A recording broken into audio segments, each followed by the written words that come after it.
Almost nobody wants to buy Russian oil. For the past 6 months, only Asian countries have been importers of energy resources from Russia, with rare exceptions, especially India and China. And the Kremlin gave them huge discounts, up to $30 per barrel. However, in the last months, discounts have been drastically reduced. And yesterday's partners of Moscow switched to oil from Iran because it is simply cheaper. All this doesn't help either the Russian budget or the oil industry. Moreover, companies are forced to drastically reduce production. Recently, the Russian Federation announced another gesture of goodwill, which is to reduce production by another 500,000 barrels per day. This means that even the dumping that Russia implements by selling Urals at a cheap price all over the world no longer helps, and the reduction in income hits the capacities of Russian oil companies. All this is the direct result of Western sanctions. The European Union, which previously accounted for up to half of Russian oil supplies, refused to import at the beginning of 2023. The Kremlin simply won't be able to replace it. There is no infrastructure with the eastern countries. In addition, the price ceiling introduced by the West is hitting hard on profits from the sale of tanker oil. As a result, the profit from the sale of energy resources for the first half of the year decreased by almost 2 times compared to the last year.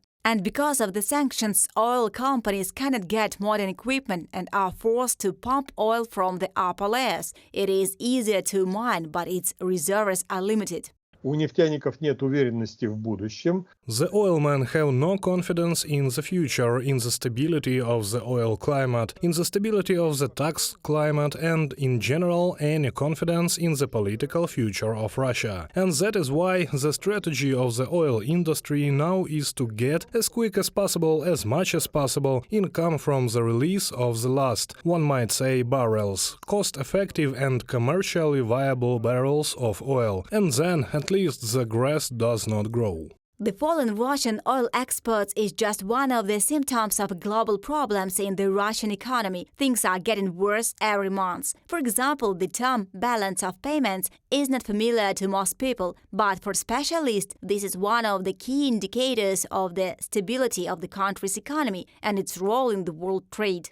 This is the difference between all foreign exchange flows into and out of a country. So in June, Russia's trade balance for the first time since the beginning of the invasion became negative.